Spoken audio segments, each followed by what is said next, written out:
pessoal, vou dar uma forcinha para a Ana aqui. Eu já terminei os módulos de Química Orgânica da apostila 2. Então eu vou iniciar pelo módulo 6, ou capítulo 6 da Química 1. Ok? Então acabamos aí a Química Orgânica dessa apostila e vamos então para o módulo 6 da Química 1. Bom, o módulo 6 da Química 1 vai tratar sobre o modelo atômico atual, que é o modelo de Bohr, e eu vou aprofundar um pouquinho nesse modelo e no modelo que não tem nessas apostilas, mas a gente acha importante falar um pouquinho dele, que é o modelo atual que a gente conhece, que é o modelo atômico de Schrödinger. Ok? Então vamos lá, preste atenção na aula e vamos curtir aí. Bom, então está aí os modelos atômicos, tá? Está aí o modelo atômico para você bonitinho. Então vamos colocar aqui no modo apresentação, senão não vai.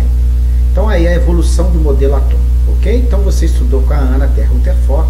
Hoje a gente vai falar um pouquinho dos modelos de Bohr e de Schrödinger. Então o modelo de Bohr, por que Bohr estudou o modelo do átomo? Então veja bem, turma, quando Rutherford lançou o modelo atômico dele, tinha uma falha. Rutherford disse que o átomo era um núcleo, né, com uma eletrosfera girando ao redor do núcleo, onde estariam esses elétrons. E imperava um grande vazio nesse átomo entre o núcleo e a eletrosfera. Só que Rutherford não conseguiu explicar como esse elétron, que já era considerado uma partícula por Thomson, como esse elétron girava ao redor do núcleo. Por quê? Porque se uma partícula é dotada de energia, e se ela está girando, quem está fornecendo energia para ela? Porque um corpo dotado de massa, né, uma partícula, quando a energia acaba, essa partícula para. Então, qual que era a proposta? O que a física questionou? Bom, se essa partícula para, se eu tenho uma atração natural do positivo núcleo com elétron negativo, então esse núcleo vai atrair o elétron e o elétron vai se chocar com o núcleo e o átomo vai ser destruído. Bom, mas os conhecimentos de Rutherford e da física da época não eram possíveis de se explicar isso. Então, com o conhecimento da física quântica, tá, iniciado por Max Planck e por Einstein, né, aí Bohr conseguiu criar uma teoria para explicar o comportamento desses elétrons no átomo. E aí surgiu os níveis energéticos, né, que a gente chama muito errado de camadas eletrônicas. Não existe camada eletrônica, ok, pessoal? Existem níveis de energia dentro do átomo. O que é isso? Olha, um elétron, ele gira num determinado nível, porque este nível ele tem um pacote de energia, que a gente chama de energia quântica. Então esse elétron ele gira aqui, e quem fornece essa energia para o elétron girar é a própria camada, ou o próprio nível. Então Bohr conseguiu calcular as energias de todas as órbitas.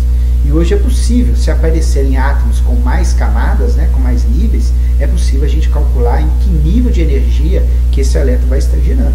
Então ele chamou isso de órbitas circulares estacionárias. O que é isso? O elétron está estacionado? Não, ele está girando. É porque Bohr disse que esse elétron, né, Thomson também já previa isso, esse elétron era capaz de se movimentar aqui dentro dessas órbitas, ou dentro desses níveis de energia.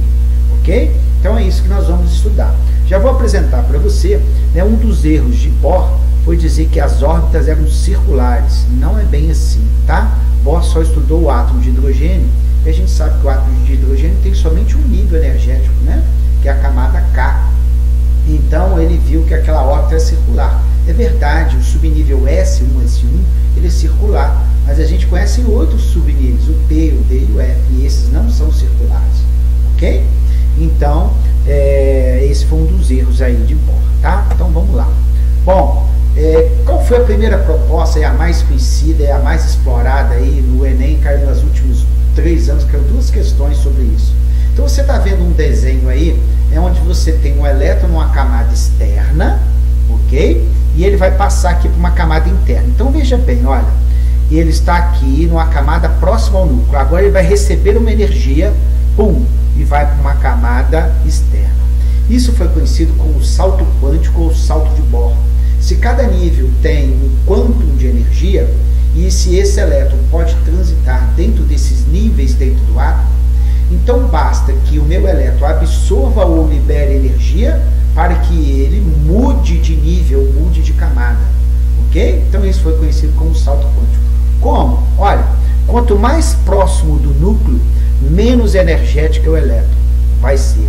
Então, se ele absorver energia, ele passa para um nível mais externo. Ah lá.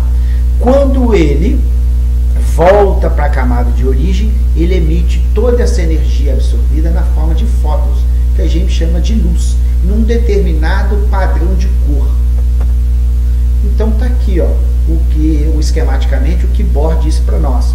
Então veja bem, se eu tenho um elétron girando num nível energético próximo do núcleo, se eu fornecer energia para ele, mas que tipo de energia, professor? Energia térmica, o calor, por exemplo, tá? Uma outra fonte de luz pode ser essa energia. Então ele absorve essa energia, passa para uma camada mais externa ou mais distante do núcleo. Mas esse não é o local de origem dele, então ele vai voltar quando a fonte cessar. Você tirou a fonte de energia para cá, ó, o elétron volta para a camada interna, que é a camada de origem dele, e toda energia absorvida, quando ele passa de um nível externo para um nível interno, ele libera a mesma quantidade de energia, agora na forma de luz, ok? Então, com isso, a gente conseguiu determinar espectros visíveis de cada elemento químico. Cada elemento químico, pela transição dos seus elétrons, então absorve, observe, os elétrons aqui estão voltando, né? Ou seja, de uma camada externa para uma interna. Cada um fazendo uma transição aqui do 2 para o 1, aqui do 3 para o 1, aqui do 4 para o 1. Cada volta, cada fóton, olha só, tem um comprimento de onda específico. Comprimento de onda médio, uma crista a outra. Olha só como esse tamanho é diferente desse e é diferente desse. Se eu tenho comprimentos de ondas diferentes, eu tenho frequências distintas. E frequência está relacionada diretamente com energia.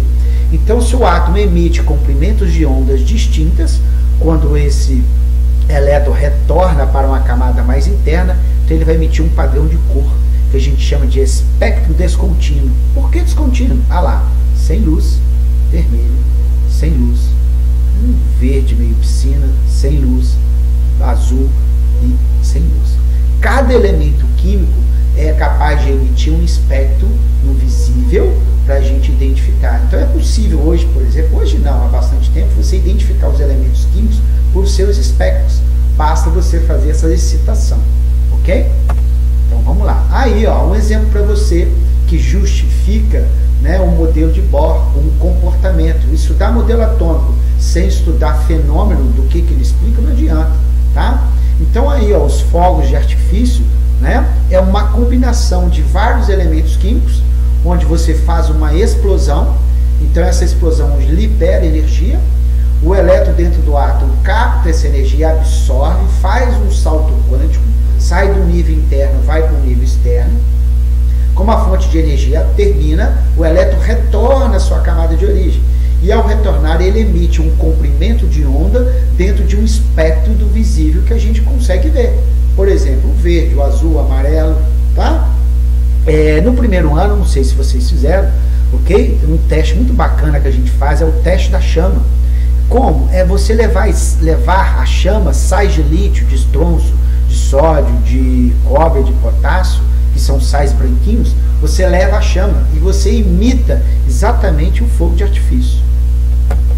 Bom, dando continuidade, no modelo de Bohr, a gente não pode deixar de falar de dois aspectos, né, de emissão de luz extremamente importantes, que é a fluorescência e a fosforescência, que são reações químicas, ok? Que a gente chama de luminescência, tá? Então a fosforescência, ela é um processo, mesmo esquema, o elétron recebe energia de uma fonte de luz, vai para um nível energético mais externo, e aí quando você cessa a fonte de luz, agora a fosforescência, esse elétron vai retornando para a camada de origem lentamente. Então o efeito da fosforescência, ele é mais evidente, ele demora um tempo maior para poder terminar. Não sei se no quarto de vocês já teve, né, aquelas figurinhas que a gente colava no teto, aquilo são figurinhas fosforescentes. Então durante o dia, ou durante que você está com a luz acesa no quarto, você está fornecendo energia por elétron, então ele salta para uma camada mais externa, e na hora que você desliga, ele vai retornar. Então quando ele retorna, porque você cessou a fonte de energia, ele vai voltando lentamente. Então o efeito da fosforescência ele é mais demorado. É quando você, por exemplo, apaga uma luz no seu quarto, você olha lá para o interruptor, parece que ele está verde. Ele não parece que está verde, não, ele está verde mesmo, que o elétron está retornando lentamente, ok? Agora um outro exemplo, um outro fator, a fluorescência. A fluorescência é o mesmo mecanismo da fosforescência. Então o elétron recebe uma fonte de energia, ele é excitado, só que o seguinte, na hora que você tira a fonte de energia, o elétron volta de uma única vez para a camada. Então o efeito, ele não é duradouro. Olha lá. Então aí as lâmpadas fluorescentes, na hora que você tira a corrente elétrica, ok? A lâmpada apaga de uma vez. Ela não fica emitindo brilho. Então a diferença básica, que são reações de luminescência, a fosforescência é um efeito mais prolongado. O elétron vai retornando para a camada de origem, para próximo do núcleo, mais lento. Já a fluorescência não, ela é bem mais rápida, ok? A hora que você tira a fonte de luz, o elétron volta de uma vez só. Tranquilo? Vou te dar um exemplo de fluorescência, né? Não só da lâmpada que está aí para nós, como o vagalume. O vagalume faz uma reação de fluorescência, o bioluminescência. Né? Aquela bundinha dele acende e apaga por esse tipo de reação. Nesse momento, então, vale a pena a gente falar de como funciona uma lâmpada branca. Ok? Olha, uma lâmpada branca aí é uma lâmpada fluorescente. Lâmpadas brancas são aquelas mais compridinhas. Então, o que tem nesse interior da lâmpada? Você tem um gás que está ionizado, beleza? E na parede do vidro você tem um pó de fósforo. Tranquilo? Então, a hora que esse gás ionizado está recebendo energia da corrente elétrica, ele produz luz ultravioleta. Só que você não vê. Ok? Não é essa luz ultravioleta que é a luz branca. Então, essa luz ultravioleta é capaz de excitar os elétrons do fósforo, que absorve essa radiação ultravioleta, e aí vai para uma camada externa. Quando retorna, então ele emite luz numa forma, né, de luz policromática, que são um brilho muito intenso, branco. Então não é o gás ionizado nem a luz ultravioleta que gera a luminosidade branca, mas e sim o fósforo que está lá. Bom, daí a gente vê os espectros eletromagnéticos, essas radiações. É uma boa hora para a gente explicar.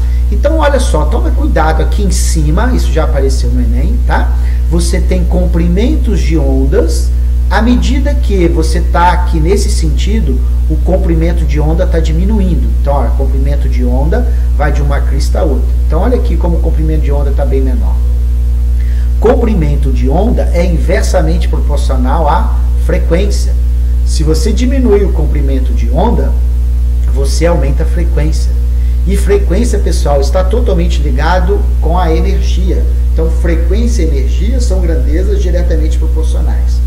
Frequência e comprimento de onda são inversamente. Então, quanto menor o comprimento de onda, maior a energia transportada. Então, quando a gente fala aqui de raios gamas, nós estamos falando, olha só, de núcleos atômicos. Então, as pessoas perguntam às vezes, puxa, se eu receber uma radiação, porque isso é uma radiação, né? Eu vou ter problema? Veja bem, quando você está aqui, ó, na faixa da radiação dos rádios, do micro-ondas, você vê que o comprimento de onda é muito grande. Então a frequência é baixa. Se a frequência é baixa, a energia transportada também é baixa. Ok?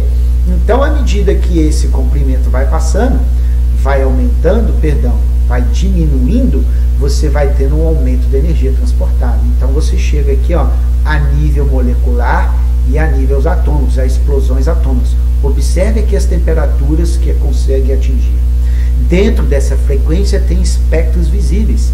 O nosso espectro visível, olha aqui, turma, é extremamente pequeno, tá? Então, no infravermelho, por exemplo, que o nosso corpo emite radiação no infravermelho, a gente não vê. A gente precisa de uma câmera exclusiva. No ultravioleta, a gente não vê. Então, o nosso espectro está aqui, ó. A gente consegue enxergar várias cores. A nossa visão é extremamente limitada. Bom, com isso, né, também vale a pena a gente explicar um pouquinho do efeito fotoelétrico. O que é o efeito fotoelétrico? Primeiro, metal não emite luz, tá? Só emite luz por conta própria, perdão. Se você tiver uma radiação que vai incidir na superfície dele. Mas essa radiação tem que ser suficientemente forte para que os elétrons que estão presos ao núcleo possam quebrar a ligação com o núcleo e ser ejetados. Então, a hora que você emite uma radiação que é capaz de romper a força elétron-núcleo, esses elétrons são ejetados e você vê um brilho, ok? Então, não é qualquer luz que faz isso. Então, não vou colocar aqui porque não dá tempo. Se você tiver curiosidade, tem um videozinho muito legal no YouTube, chama Mago da Física, o efeito fotoelétrico. Então, ele vai colocar luzes e aí você vai ver que tem luz com comprimento de onda que é capaz de fazer o efeito fotoelétrico, e você tem luz que não consegue romper, né, dar energia suficiente para o elétron para ele romper a atração com o núcleo. Bom, terminando aí o modelo de Bohr. Então, como eu disse lá no início, as órbitas, né, os níveis energéticos podem ser calculados. Então, eles são infinitos. À medida que forem aparecendo mais elétrons, você vai calculando os níveis onde eles vão estar. Hoje nós conhecemos 7, que a gente dá o nome de letras, não é isso? KMLAPQ, ou de 1 a 7. Isso vai tomar até para 118 elétrons.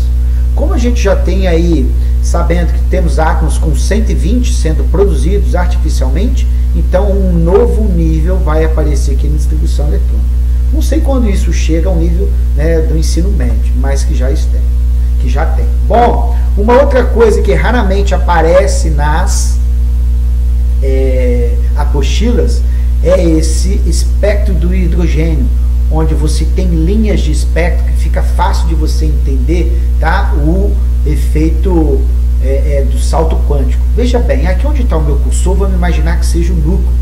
Aqui você tem a primeira camada, nível 1, nível 2, nível 3, até a camada 7. Observe que há uma diferença muito grande energética entre uma camada 1 e a 2. E à medida que você vai afastando do núcleo, os níveis energéticos, a diferença vai diminuindo. Beleza? Então, um elétron que está aqui na camada 1, ele tem uma baixa energia, em comparado, por exemplo, com o elétron que está no nível 7. Por quê? Porque ele já tem a atração natural do núcleo que está aqui com o elétron. Então, esse elétron não precisa de muita energia para estar preso ao núcleo.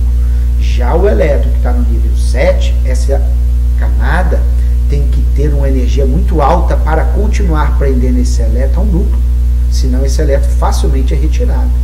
Então, observe, quando um elétron, passa do nível 2 para o nível 1, quando ele retorna, ele emite muito mais energia do que passar do nível 4 para o nível 3. Um outro salto, quando um elétron passa do nível 7 para o nível 4, ele emite uma energia. Mas se eu passar do nível 2 para o 1, observe que a energia é muito maior. Então, nesse exemplo aí, com essas linhas, né, a gente chama linhas de Balmer, de Lama e de Pasquen, você consegue entender. Porque às vezes o aluno acha que se o elétron fizer um salto do nível externo para interno, do 7 para o 4, ele emite uma energia muito maior do 2 para o 1. Porque ele faz uma conta matemática. Espera aí, 7 para o 4 a diferença é 3. Do 2 para o 1 a diferença é 1. Mas não é assim que eu tenho que analisar. Então, a hora que eu analiso aqui, ó, esses espaços que são diferenças energéticas, do 2 para o 1, o espaço energético é muito maior do que do 7 para o 4. Bom, daí, né, surgem os níveis de energia, as camadas que a gente está acostumado, e aí a gente vai caminhar nas próximas aulas para o estudo dos elétrons da eletrosfera. Então, com esse estudo de Bohr, conseguiu-se prever a quantidade de elétrons que existem nas camadas eletrônicas. Beleza? Bom, modelo atômico atual, vamos fazer numa próxima aula, que eu vou postar agora para você com o modelo atômico de Schrödinger. Valeu, pessoal. Muito obrigado.